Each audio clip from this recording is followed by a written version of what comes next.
So, World of RPGs, Episode 19, Spain, Part 1 of 2. Welcome to the World of RPGs, a podcast in which we travel around the globe and learn about the local role-playing game scenes. I'm your host, Mo Baltz, and in Episode 19, we're going to Spain. This is going to be a bigger one again, so I split it into two parts. And yes, I took a longer break because I had a move and a lot of work, including most weekends spending working. I did finally get back to in-person gaming after years of not doing that, so in December 2024 I ran a session of Ultraviolet Grasslands, and this January 2025 I'm running Oddsuit at a local game store. As I said in the last bonus episode, I'm getting really into these weird settings, and my New Year's resolutions for 2025 is more in-person gaming. Back to this episode though. In part 1, we will talk about the different language communities in Spain and what games they play. We'll also hear about the history of role-playing games in Spain. In part 2, we'll hear from different Spanish publishers, and I'm really excited about this one because there are a lot of translations from Spanish games into English, so you'll be able to try out a lot of the unique games mentioned in this episode. Also in Spain, there are a lot of localized supplements of games from other countries, so if there's any language you want to learn just for playing role-playing games, Spanish is certainly among the top 3. My personal connection to Spain is that I do have Spanish ancestors way back in my lineage. I'm talking about the 18th century here, so it's not like I identify as Spanish in any way. And I've also visited Spain once when I was a university student. So Spain is on the Iberian Peninsula in southwestern Europe and part of the European Union and the Eurozone. The population is just under 50 million people, with the majority religion being Roman Catholicism. By the way, I'm dropping such facts so that, for instance, you know that Spain uses the same currency as, for example, France or Germany or Italy, meaning exchange between the countries is easy. And religion is relevant for tabletop role-playing games that tackle the history of the country or use supernatural elements from their culture. And look out for nobody expects the Spanish Inquisition jokes in this one. When it comes to language, Spain is a bit more complex. So the main language spoken in Spain is Castilian, an Indo-European language from the Romance group of languages that evolved out of Vulgar Latin after the end of the Roman Empire, just like Italian or Portuguese. And if people just refer to general Spanish language, including in this podcast, it will be Castilian.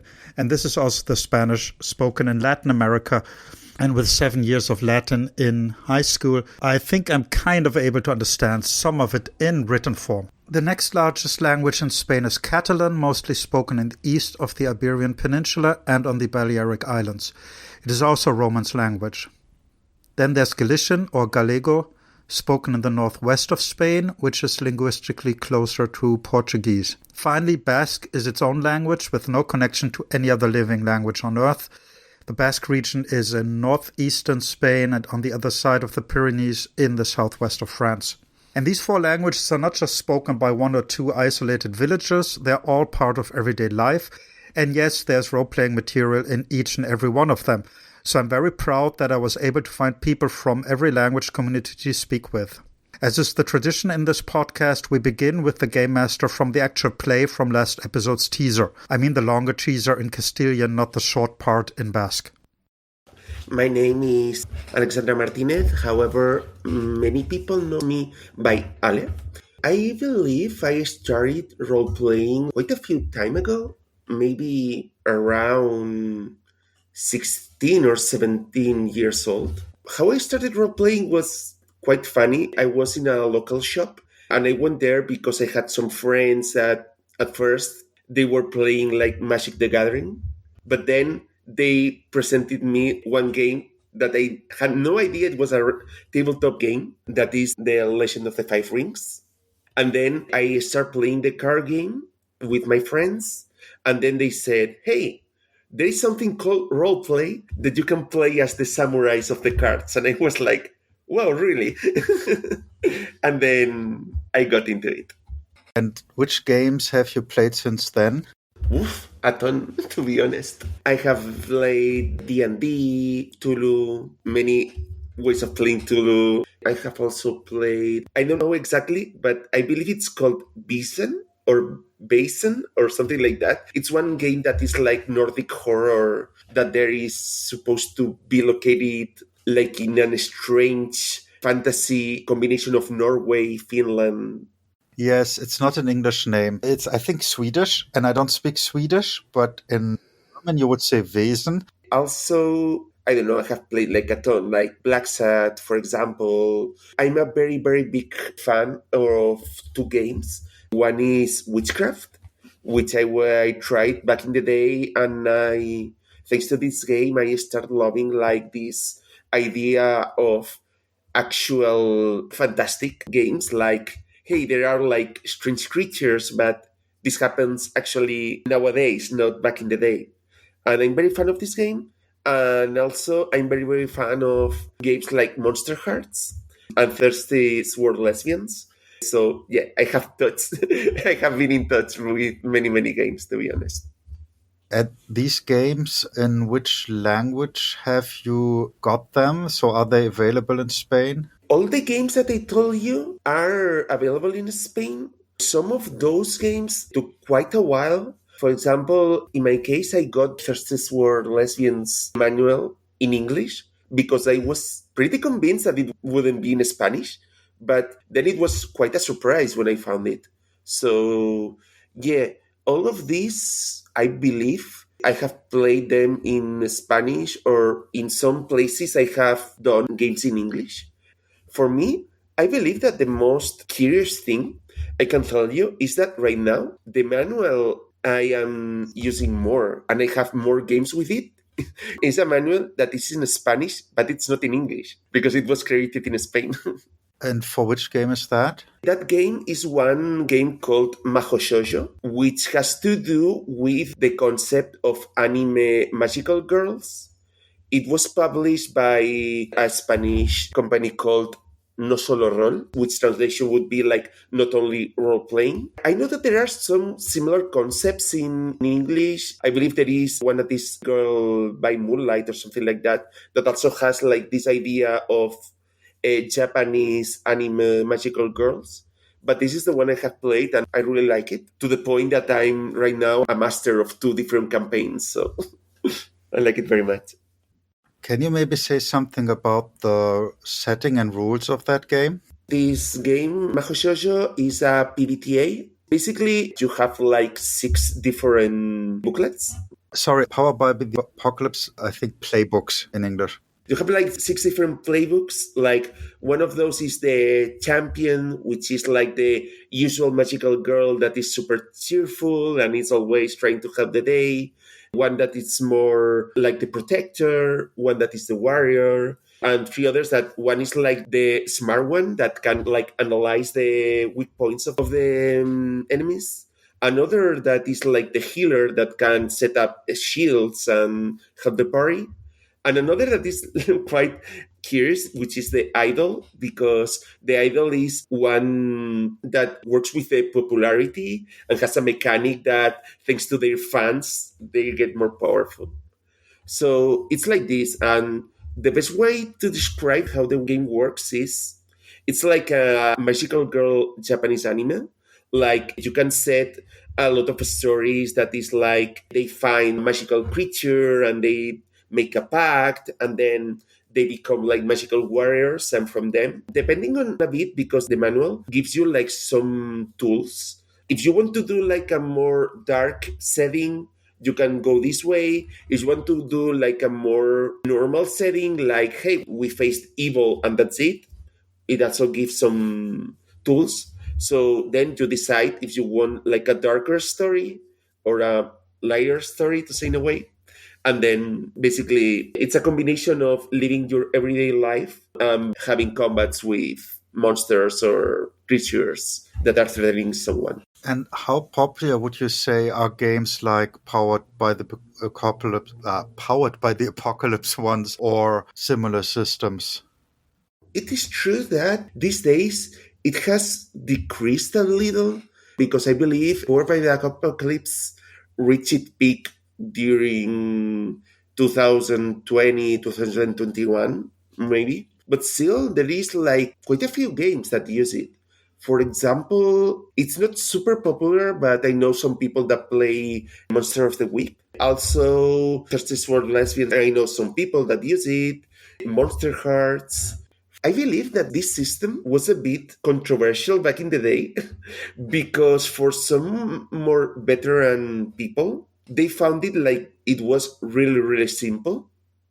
But at least from my point of view, I will always say that during the pandemic, there were a lot of people who didn't know what role playing was, and they were like, "Oh, what's this? Let's try it." And since then, I mean, I have several friends that they didn't try before role playing, or were like, "Oh, maybe this is not my cup of tea," but then they tried it and they enjoyed it.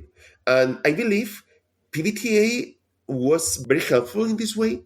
Oh, Dungeon World also, for example, now it ended, but recently in Spain there was a very, very huge community of West Marches called Umbral in Spain. And it was a really huge server with, I don't know, maybe 300 people, something like that. And they kept like posting quests and people join. It was very, very cool. And I believe the simplicity of the Power by the Apocalypse system helped a lot of these new players that maybe they check like the Tulu character sheet or a D&D and they saw a ton of numbers and they were a bit scared. Speaking of Cthulhu, you told me you've also wrote a module for Trail of Cthulhu. Can you maybe say something about that? I did it for a company called Shadowlands. They have like a system that every 2 weeks or so, I believe, they try to publish a one shot. I had one idea about this one shot. Well, the funny part is that the one shot was already created because I'm pretty used to go to role playing meetings and maybe being a master there. And for example, there is a meeting and they are looking for people to be tabletop RPG masters. And this was a game that I created. It worked pretty well. I was quite happy. And then I contacted them and we were like discussing, and they were like, okay, yeah, we liked your idea. So they published. So the name of the one shot, the translation to English would be The Last Aquarium Inspection. And it is about four people, which are usually like a veterinarian, a mechanic, private detective, and a university professor. They are contacted by a guy and they are like, hey, I have created the biggest aquarium in the world. I want to give it a check before opening to the public. So this person contacts the protagonist and they go underground because it is located there. And well, as a good Tulu game, things happen there and they have to solve the mystery and try to be alive. So where is it set? I mean, okay, in an aquarium, but It is set in Eastbourne in the United Kingdom. I believe it's in the 1920s. So it's a quite classic. so if you play Cthulhu or Trail of Cthulhu, do you usually play it in other countries or also in Spanish settings? To be honest, usually when I have make a game, I'm pretty used to locate it in the UK. I don't know really why, but I believe I find it a nice place that I can relate with Tulu. Please don't ask me why. I'm sorry if anyone from the UK thinks that I'm treating them as creatures, but no.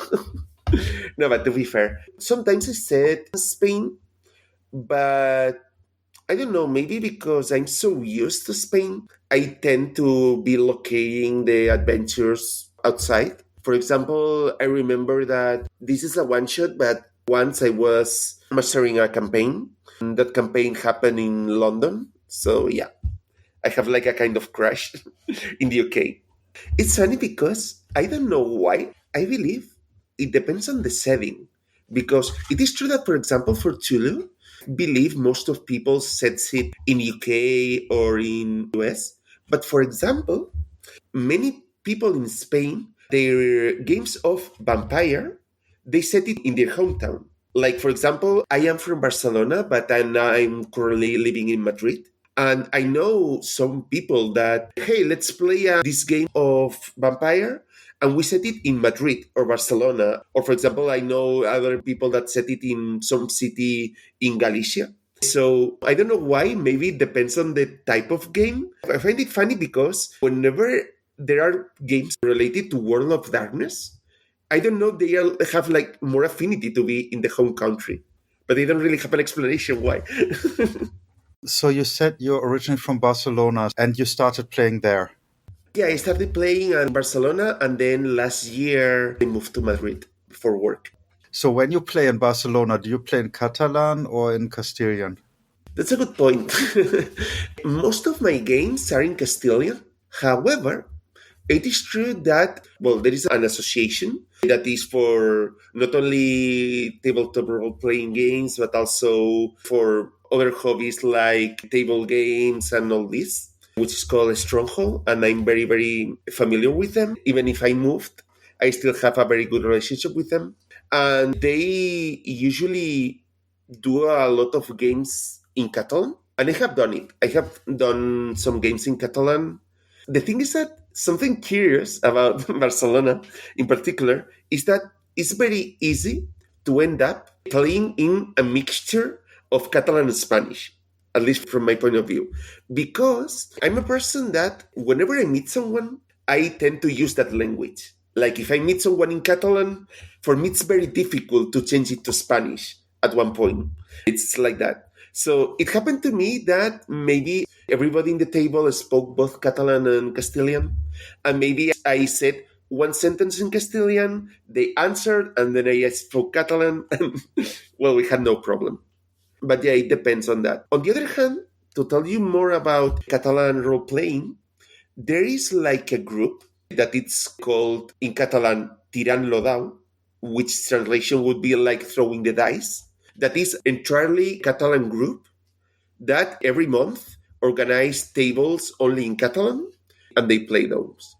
I have also spoken with them, and once or twice I have done games only in Catalan. So for me, it's not really an issue. So I have even done games in English. So as long as everybody has fun, for me, it's cool. So how would that work at a convention? So if there's a role-playing convention in Barcelona and people from other parts of Spain come, do they then have like decide on the language beforehand in the announcement, or is it just negotiated at the table? I believe that it depends a bit on the entity that organized that, but I would say for sure that at least whenever I'm at a table, one of the first things that I usually do is like speaking with the participants and saying, hey, would you rather Catalan or Spanish? Um, Sometimes everybody is like most Catalans speaking, so I do it in Catalan. But as long as there is like someone that is like, hey, my Catalan is not quite fluent, no worries at all. I speak in Spanish and that's it. But yeah, usually we always try to do the best for everyone, at least for the typical conventions in Catalonia. And it's another thing, this group that I was telling before, that group is entirely in Catalan, and it's not that they organize like meetings, but rather every month they communicate like, hey, we have these games, and that's it. And they do this to help the language, so the language is spoken and all this. But on the typical event, usually we always ask like, hey, would you rather this or this? And that's it. Have there ever been any kind of translation issues there? Like if you read the book in Spanish and then play in Catalan, that you, I don't know, the dice terms would be the same, but maybe like attribute names or something. Well, on one hand, as I grew up with Catalan Spanish, I believe I'm capable of doing an automatic translation like most of the time. But yeah, if I play in Catalan, it is true that nowadays there are very, very little books in Catalan. There are like some specific books that are translated, but unfortunately very little ones. So yeah, it's easier that to grab the book in Spanish and translate it. But yeah, actually most of the terms are really easy to translate, and to be fair, Catalan and Spanish are not that different. I believe it's the Catalan and Spanish are maybe some of the languages in Spain that are closer, like for example, Galician or Basque has nothing to do with the Spanish, but Catalan is like a strange mixture of Spanish, French, and Italian. So yeah, it's quite understandable. Can you say the thing about the shops? What I was saying is that at least for Spain, I believe like the kind of market for tabletop RPGs is quite small. I really would like to know more about other countries, but it is true that many shops in Spain, like physical shops, it is true that we have like many publishers that they do a lot of online sending and all this, but actually many shops are not like exclusive for tabletop RPGs.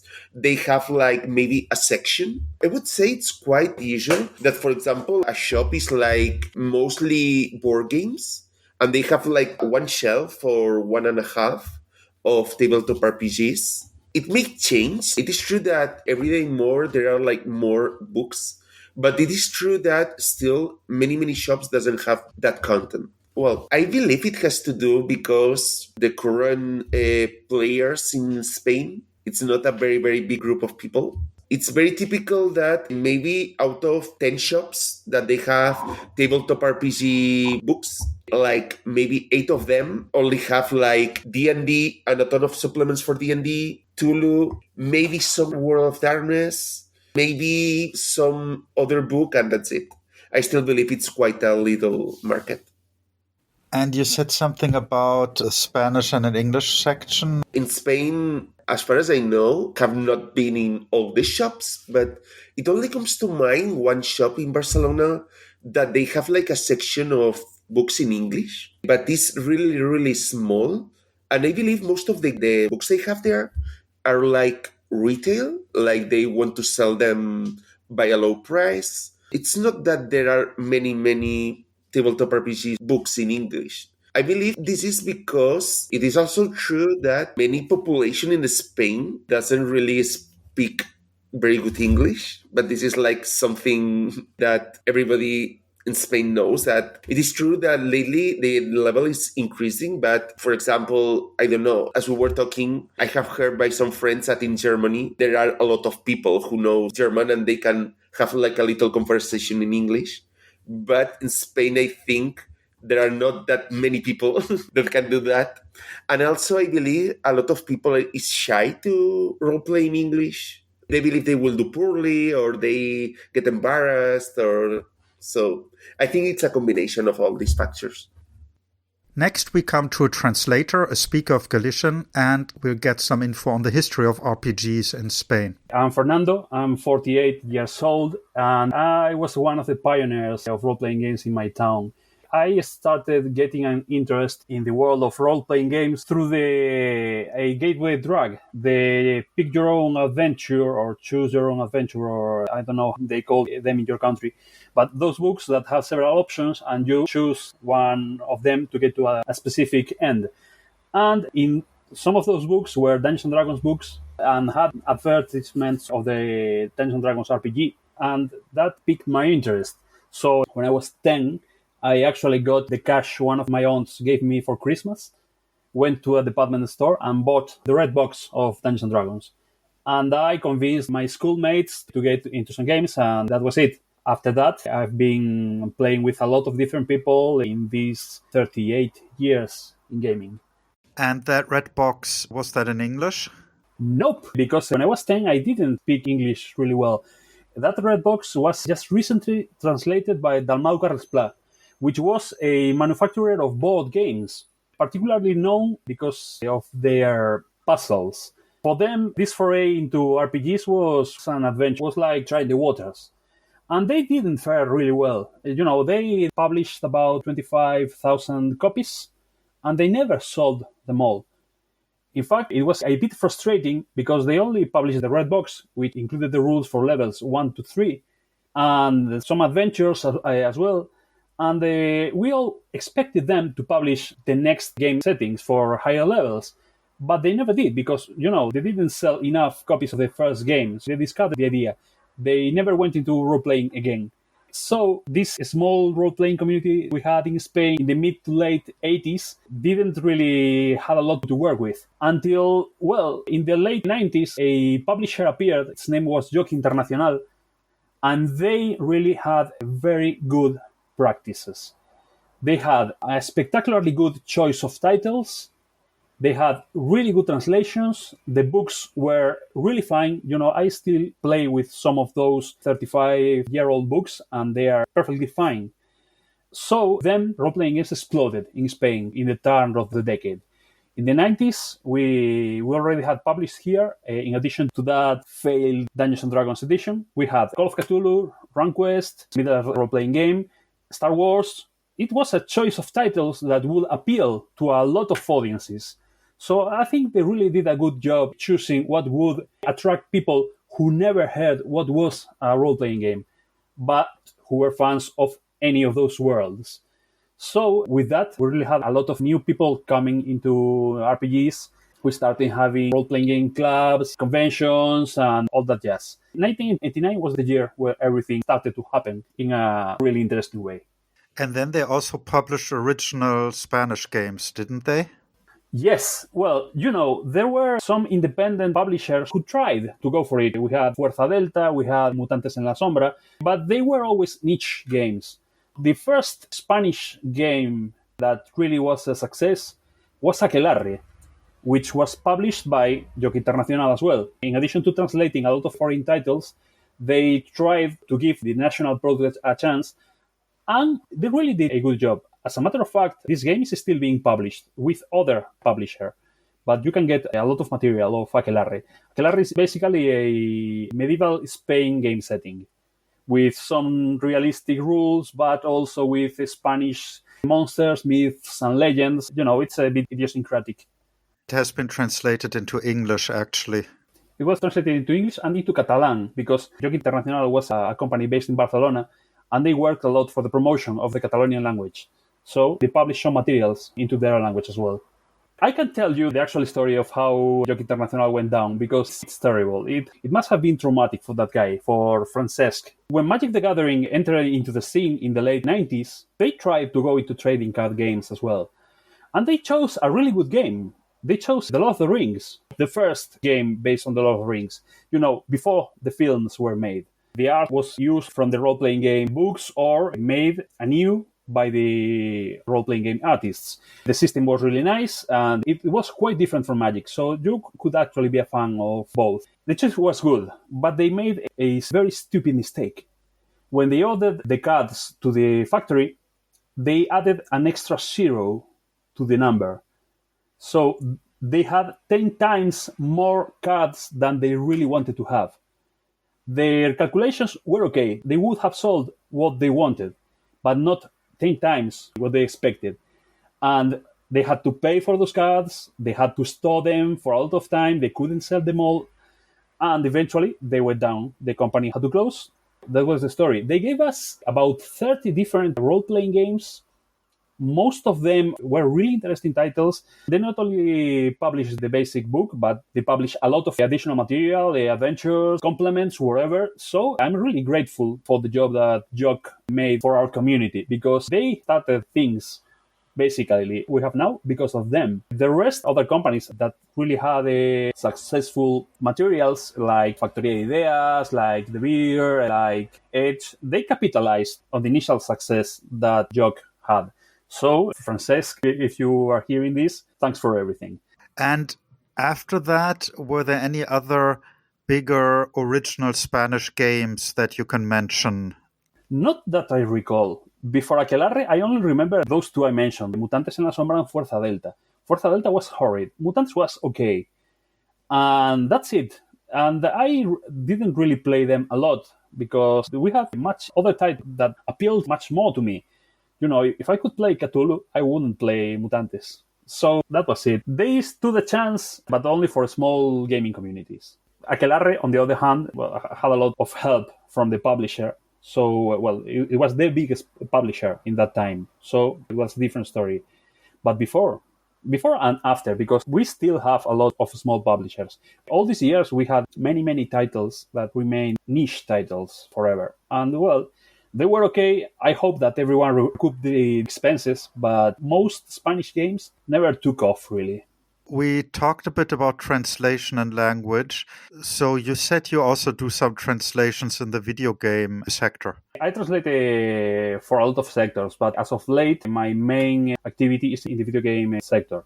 As a matter of fact, being a role player has helped me a lot in my professional career because project managers knew that I played role-playing games, tabletop role-playing games. They tended to give me projects that belonged or that were related somehow to some of those role-playing games I knew well. I started with less known projects like, for instance, Wraith the Oblivion Afterlife, which is not really well known, but it's part of the World of Darkness franchise. And well, it was really interesting because I was the only game master for all the languages. So everyone came to me to clarify some concepts because, Wraith has some obscure lore. From the game texts, you couldn't make heads or tails of some things. So I was kind of the reference guy to ask how to deal with some things. And well, as of late, these last 5 years, I've been translating Baldur's Gate 3. And that was because, of course, I've been all these years playing all editions of Dungeons & Dragons. And well, they knew that having a guy who knew the rules, who knew the lore of the Forgotten Realms, would be really an asset to have in the team. And that landed me that project. In fact, everything went round a bit because since I was going to translate the game, I bought all the handbooks in Spanish, read them before starting the translation, and I decided to GM a campaign for my friends now that I knew the new system well. So, everything is connected somehow. And were there any challenges in the translation? There were a lot of challenges in any of them, actually, because, when you have to translate a work that comes from a different media, you need to know the words, the glossary that the other translators use, so that if someone comes from a tabletop game into the video game and finds different words for the same concept, they wouldn't get confused. In Baldur's Gate 3, all the spells have the same names, all the places in the Forgotten Realms have the same names that they have in 5th edition. That's important. One of the first things we discussed was what was the actual lore that we were using, because a lot of people were used to the names from 2nd edition. Most of the Spanish materials you could get for the Forgotten Realms campaign set were published in 2nd edition. And the names vary wildly when compared with 5th edition. So we had to decide, do we stick to 2nd because it's the most well-known, or we stick to 5th because it's the current one? We opted for 5th, actually. Because, some of the translators of the team were old people. So we preferred the terms from the old manuals. But this game was for old people, new people, people who would eventually go to the tabletop RPG from the video game. This happens as well. So we wanted all of them to have a consistent terminology. That was the gist of it. Despite having some terms and names we didn't really like, but were in the 5th edition, actually. Okay, coming to think of strange names, you said you translated for Wraith the Oblivion. Have you also played Vampire the Masquerade? Yes, of course. I GM'd a campaign based in Barcelona. I'm not from Barcelona, but I love the city. So when Vampire was translated into Spanish, I bought it and I started GMing a campaign there with vampires. Then they published Werewolf. I added the werewolves to the campaign. You could play my game either with a vampire or a werewolf. Then I added the mages, then wraiths, and finally changelings. It was kind of a funny trip, finding all those new creatures and systems that were appearing out of the blue every year and being added to the game, particularly for my players, because they suddenly found new enemies or possible allies that work in a very different way, and they really didn't know how to treat them. Yes, of course, I've played them all. For me, World of Darkness is a single game with a lot of variations.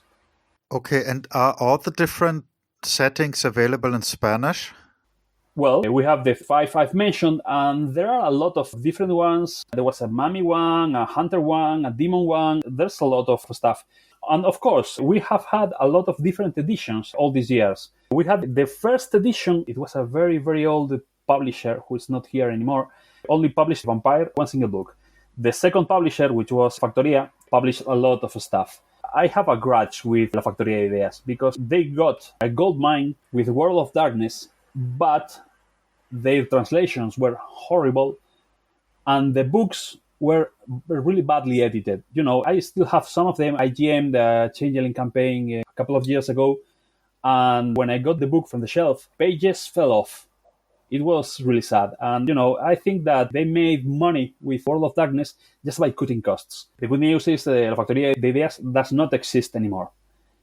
So now all the World of Darkness books are getting a lot of love. Now they are with 20th anniversary editions. You can buy them. They are, in a very much better state. Because, La Factoria was not the best publisher we had in Spain. It's probably one of the worst, actually. They simply hit the jackpot choosing the game. And were there any original books written for the Spanish market, or were these just translations? We only had translations. I know that some people had homebrew rules for Spanish monsters and legends, but they were not even published. They were something that people used internally for their own campaigns. However, for instance, the Changeling campaign I GM'd a couple of years ago, I based it in my region, in Galicia. And I took all the Galician fairies and all the Galician elves, a lot of things that would fit into a Changeling setting, and adapted them for the campaign. But, it was something I did for me and for my players. It will never be printed in black and white. Okay, but before we come to Galician, to the language, I have to ask, some of the vampire clans have, in my opinion, very silly Spanish names, like Toreador and La Sombra. How does that work in Spain?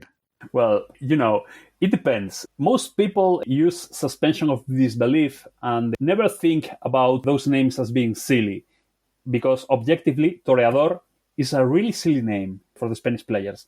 But, you just think that there are these artsy and crafty people and whatever, don't think a lot about it. Some people, particularly those who favored playing with other clans, did really mock those names. They even sang to the music of Carmen when speaking about Toreadores. But, they remained as Toreador. They never considered the possibility of changing it. You said you're from the Galician region, so do you also play in Galician at the table? Sometimes, for instance, in Changeling, we played in Galician because the campaign was set in Galician, the Fae were all Galician, so it was kind of, the situation demanded it. Sometimes it depends on my players. If one of them does not speak Galician well, we stick to Spanish, and that's it. We have conventions, events, and whatever. In that kind of situations, when we list the games that will be played, we always state if the language is going to be Spanish or Galician. For people to choose, I don't speak Galician, I'm from abroad, wherever, I'll stick to Spanish tables. The thing is, Galician is not really very different from Spanish. They are pretty close languages. So most people, even if they don't speak it well, give it a try if they are really interested in a specific game. So we have this bilingual situation in most events here. You said in Changeling the Dreaming you would use Galician folktales or monsters. What's the difference there to the Castilian-speaking part of Spain? Well, we are from the Atlantic side of the peninsula, so we really have a lot of connections with other Atlantic cultures. It was really funny investigating about some of these legends and finding that they didn't have counterparts in the Mediterranean part of Spain, but actually did, for instance, in Ireland. Actually, the High Elves, the Shid that you have in Changeling, are pretty much like the Moros we have in Galicia.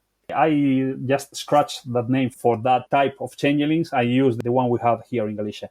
Because the legend is the same. There has been historically a lot of cultural exchange between Ireland and Galicia. Sometimes when there was a famine in one of the places, people went to the other and vice versa. So here in Galicia we have a lot of red-haired people. And we have a lot of Atlantic legends because people brought them from the north. And, that makes Galicia a bit different from the rest of Spain in that sense. You said at conventions, so you're also active in organizing local conventions. Can you maybe say a bit about those? What games do they play? How do they work? It depends on the scope of the convention. For instance, this Saturday, we're having an activity in a local bar. It's only going to have 5 tables, and we choose a small variety of games that we'll be interested in playing. For instance, we have one Dungeons and Dragons table, we have one Ryutama table for younger audiences. We have a particularly general topics. We have a pirate game. That's for the small ones. In bigger events, we have other dynamics. Most people just take the game they want, because since there are going to be a lot of tables during a weekend or whatever, there will be an audience for what you want to bring in there. And of course, publishers also bring their own games. Sometimes publish games, sometimes games for testing. And that's really nice. Going to a convention and playing a game that's going to be printed next year and being there to suggest what could work better or whatever, I find it really nice. Also, the possibility of speaking to the publishers or to the writers is really nice. At least the Spanish ones really like to hear our opinions. Not only from old people, but from the youngs as well, because, they are going to be their larger audience. So I can have expertise playing in different systems and whatever, but I'm not going to be their main target. So they not only go to test the games, but they also provide some materials to give the people who are there. We sometimes give free games, and that's really nice for them. It's easy advertising. It's not expensive, and they get to be really nice to the community. Okay, my last question would be, do you know of any games or actual play recordings in Galician? I actually do. There are a couple of Discord servers like Irmandades do Dado or Galicia Roleira, where games are played through Discord in Galician, and they upload them to YouTube. You'll find pretty interesting stuff, really. Since you asked about the other Spanish languages, about Galician, about Catalonian, and that stuff, I can say that we had one Galician game published in Galician that was actually really nice, because the game setting was Galicia in the Iron Age, before the Roman conquest. It shows a period of history of which we are particularly proud, which has a lot of legend. Most of those legends actually are fake legends. They were invented by the 19th century romantics. But in the gestalt of the Galician people, we really believe that most of the things happened, or we wish that they happened.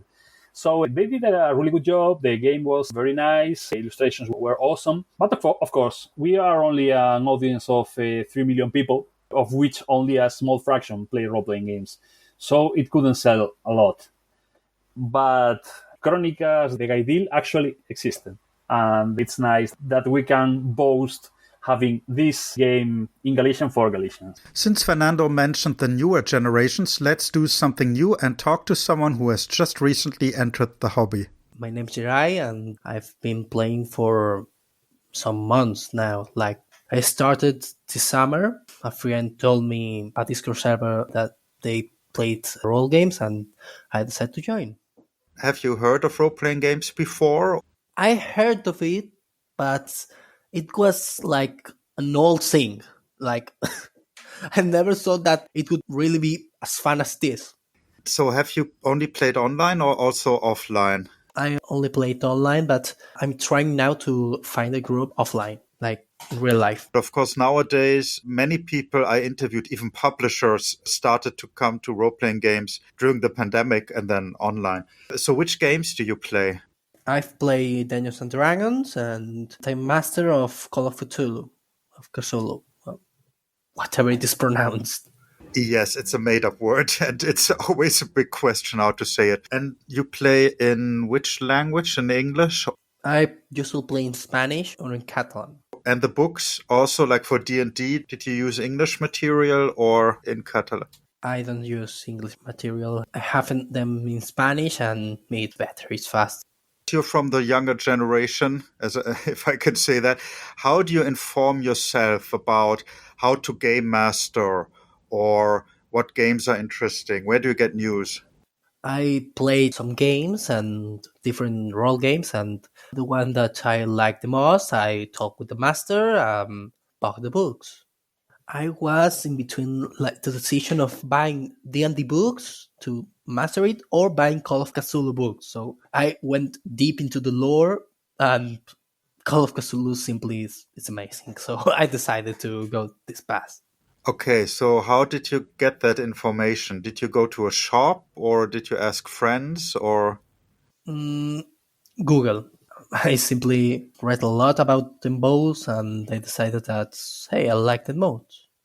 And the people you play with, are these also new to role-playing games or are these veterans like in Call of Cthulhu?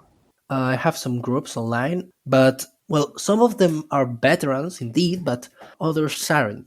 So when I was new to role-playing games, I started playing when I was 14 years old. So I tried to have people in my school class to play with, and I convinced my friends from my school class to play with me. So do you also do similar ways of like talking to friends to get them to play, or do you just have these Discord groups? That's an interesting question because I just changed school. So, and in this new one, I've only been a week, but I made a group and we decided to make a game. Have you heard of other games apart from D&D and Call of Cthulhu?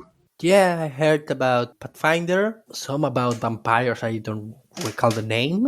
A few other, but I've never played anything that is not D&D or Call of Cthulhu, and I will try, but I'm rather new, and I prefer to know one system before starting with another. Have you also heard of any original Spanish games? Yes, but not about role. Ah, you mean like board games or video games?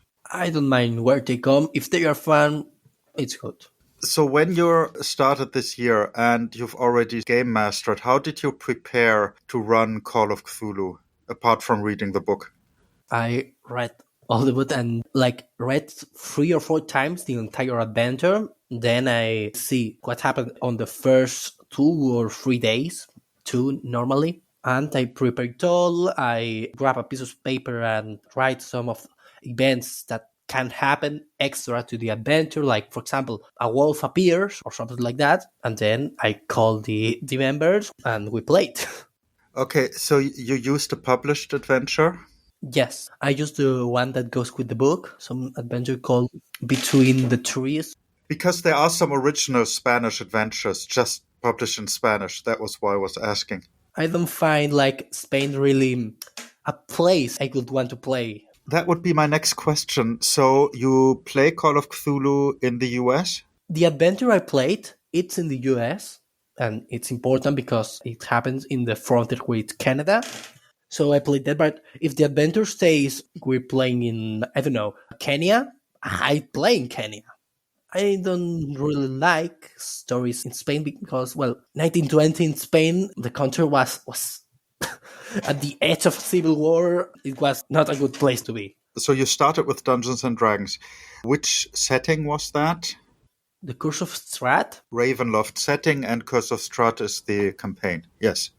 I started that way, a campaign that was already started, and then I found a campaign, The Dragon of the Ice, I don't know, Peak. It's really fun. The mastery is awesome. Well, I played like 3 or 4 games at one mod. And in Call of Cthulhu, I've played The Mask of Nyarlathotep. We're in China. Yeah, that's very famous. Yeah, it's really fun. I want to master it someday.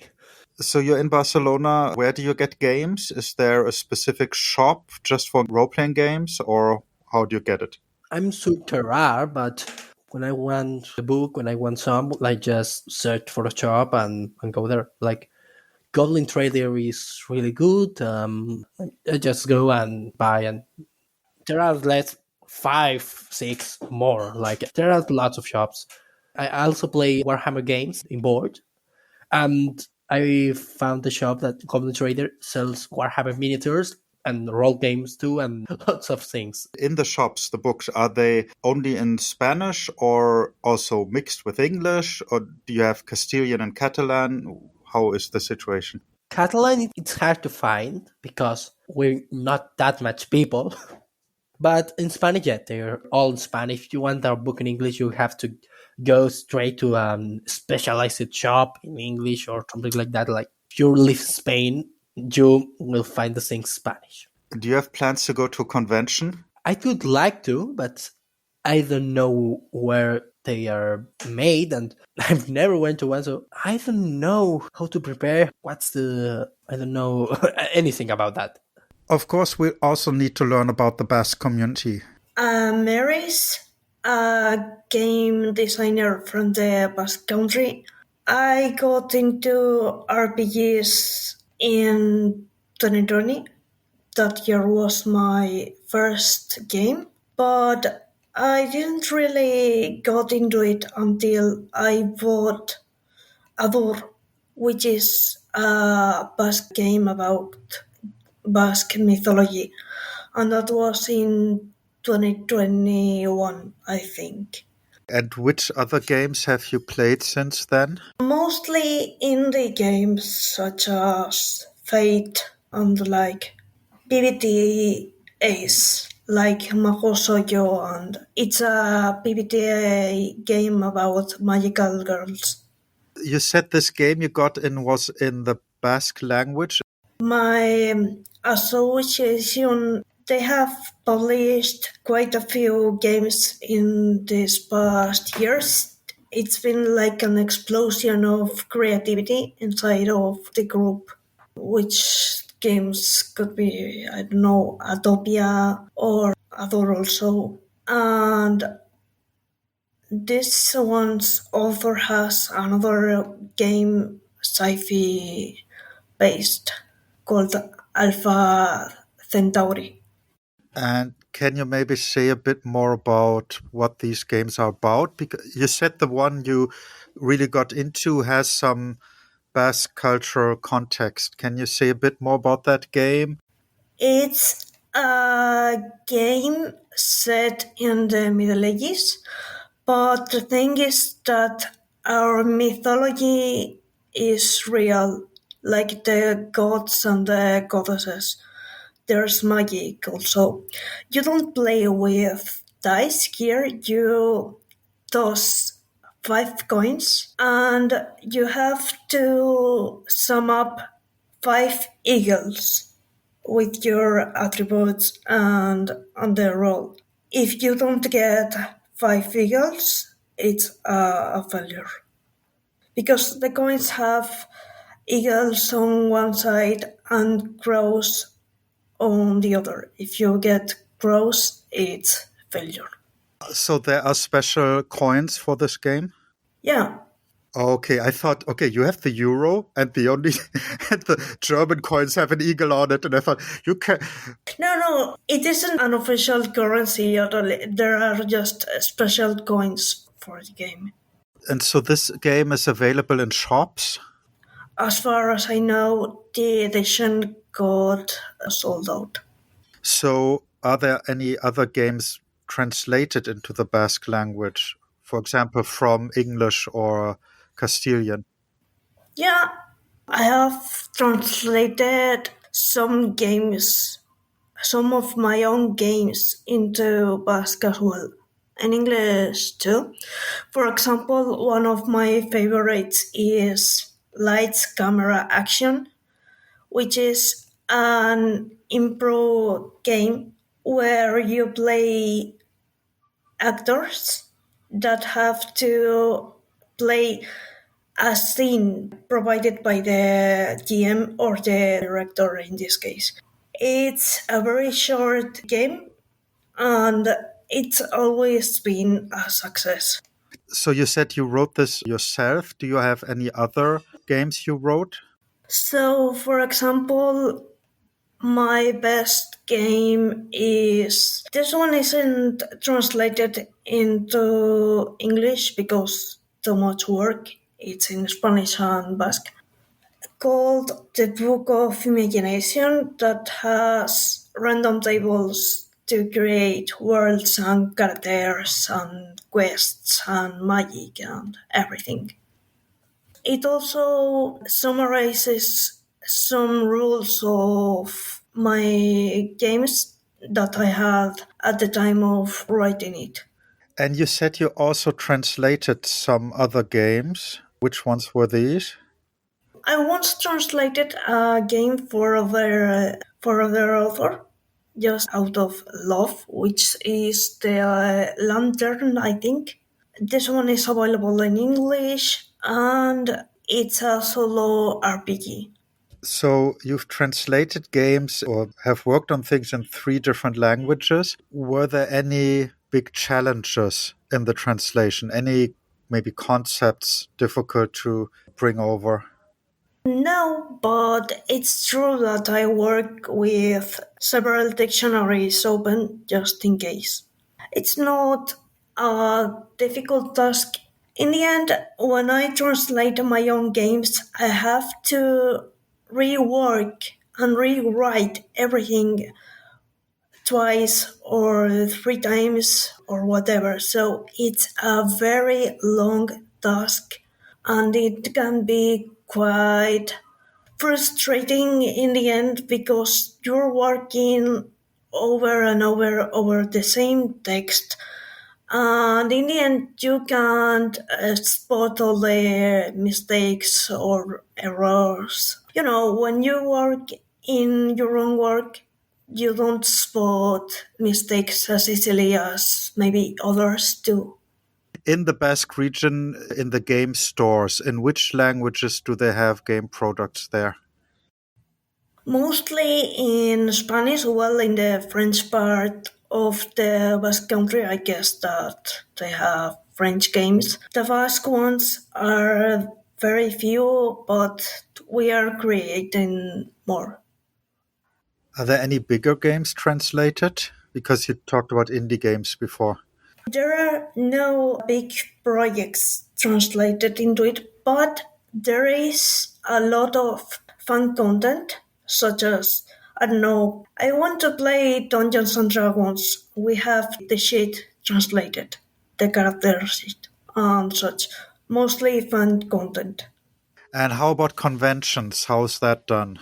That's a bigger success. I mean, my association called Rolariac has been participates in several cons such as the San Sebastian Horror Film Festival or the Bilbao one. We even have our own convention. We also go to other cons such as the Vieja Escuela Con. Perhaps not in an official manner, but as, hey, we are here. If you have a convention in a bigger city and there are people from the different language communities, what do you do?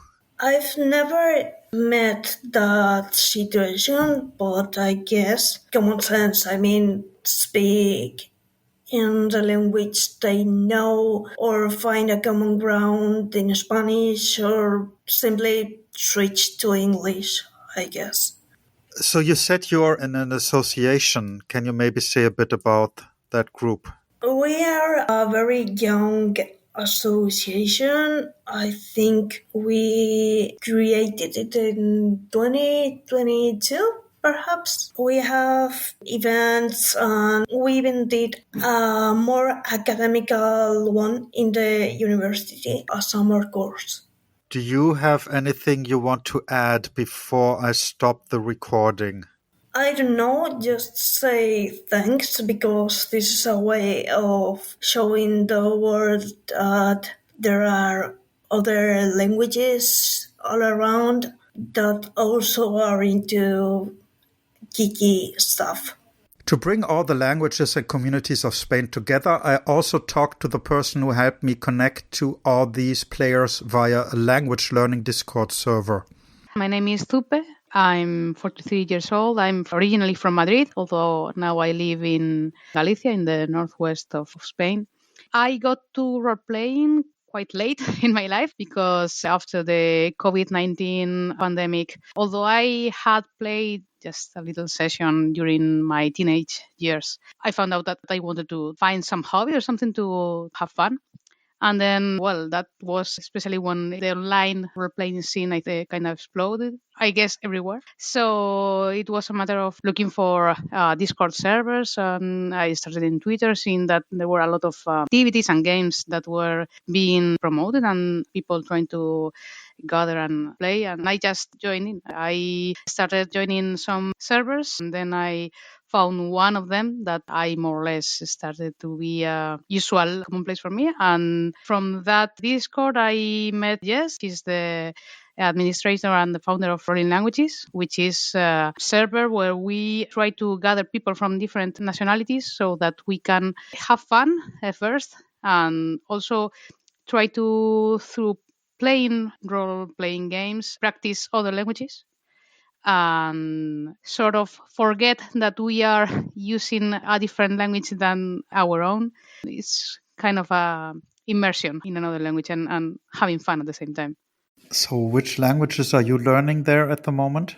I have played mainly, well, in Spanish, of course, but English and Galician, which is the language that is spoken here in this region, in Galicia. French, I've tried a little bit. In fact, one of my objectives this year or the next, it would be to sort of find a way to practice my little German and try to find a way to sort of put it in small quantity, maybe a game that is based in English, but we put some content in German so that we try to familiarize with the stuff. I don't know. I'm trying to figure out how to do it.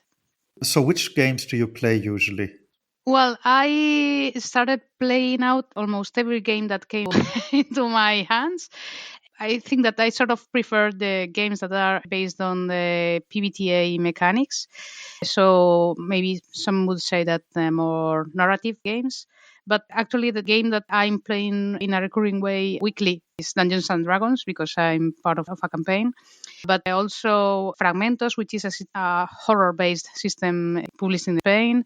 Also, I'm going to start a campaign using Trail of Tulu. So I think that I don't have any preference. In fact, I'm not too fond of complicated mechanics. So anything that offers me just the playing experience without having to mind too much about the system is fine by me.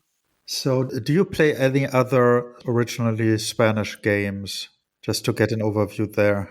Specifically Spanish games, I think that I know of course. There is one which is Aquelarre, which is a game based on the medieval times, which is quite realistic, I'd say. So, I mean, you have to like it. It's not my favorite thing, but it has its public. There is also a game that is sort of based on comics, funny comics, that is called Fan Hunter, which has its own lore and all of it. It's based on a sort of imperium. It's just a game so to have some laughs. Those ones I've tried in sort of a one-shot kind of game. There is also an adaptation of Harry Potter for Fate that was done by some people in Spain. So this kind of magicals and all of that. Well, I don't know. I think that in general, I guess that it happens in all countries, but I'd say that the Spanish role-playing community is quite creative and they are used to create their own materials, either adventures, but also many systems. I'm sure that there are many more than I don't come to mind. So, for example, if you play Dungeons and Dragons, do you have the rules in Spanish or in English? I'd say that, as in many countries, I guess, Dungeons and Dragons has been one of, if not the most popular game in the role-playing scene for years. So we have a translation, but not all the materials, of course, are translated to Spanish. I think that people is used to access to the materials in English and just work out some translations just made by the common user. Have you noticed any big differences in the games between the two languages? For example, two common things that happen is number one, gendered languages, which is always a question how you translate it. I haven't noticed them because maybe for me as a player, since I'm not the game master, I have a director that I think that she actually cares about that and tries to use language as neutral as possible. But yeah, in fact, when I try to, I don't know, some character sheet or something like that to translate it, I've been aware of that issue, for instance. Yeah. I'm not sure about this new edition that is coming out this year, if they had tried to fix or make something with the gender language. But yeah, I think it's a topic that is complicated in general literature, I guess, that we are being more conscious of how this language affects us every day. So, well, I think that efforts are being made, at least. Just to the listeners, is the first episode you listen to?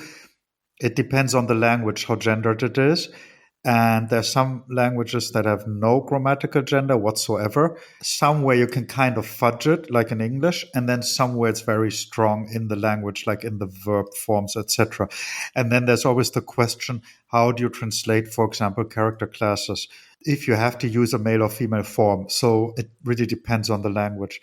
Yeah, in Spanish, there is the masculine gender is the generic use. So when in doubt, everyone defaults to male. But most of the times, there is a word also for feminine case.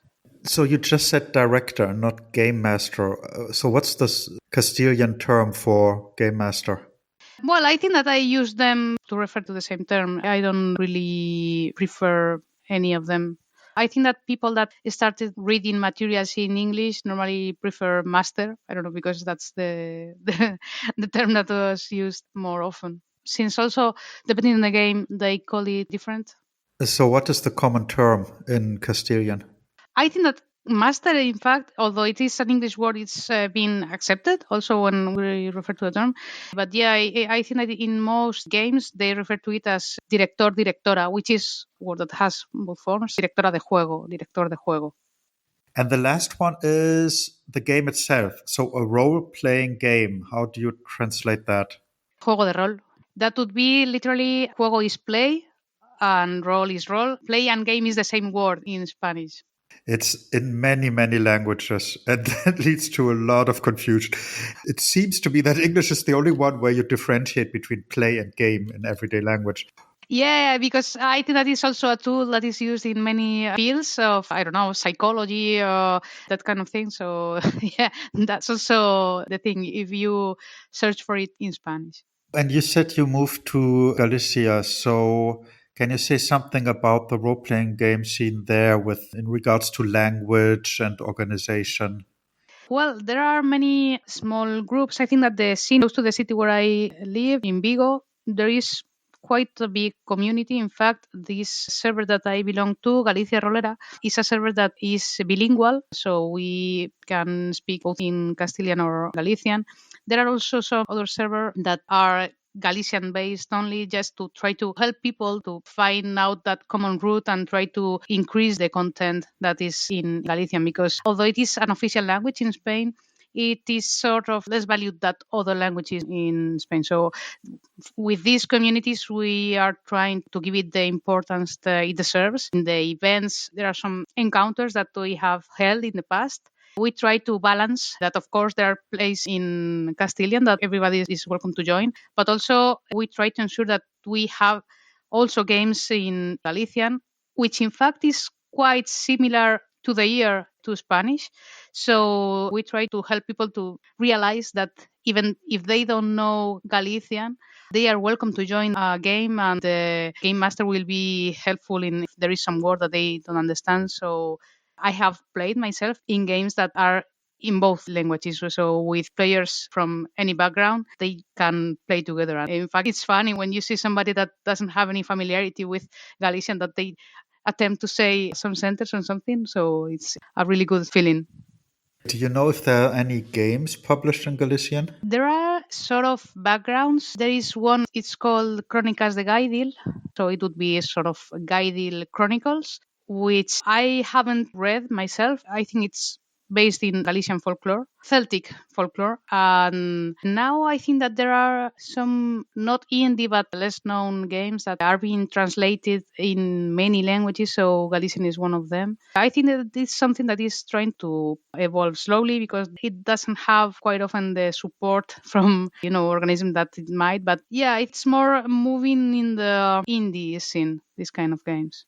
I can recommend people to come and visit us on Rolling Languages because over there they will find not only Spanish players but players from everywhere and the opportunity to play in whichever language that they desire if they find somebody that is speaking it. So I'd say that it's a good opportunity for them to visit us. So, thank you for listening to episode 19, part 1 of The World of RPGs, but there's more, so see you in part 2, which I'm publishing at the same time, because why let you wait?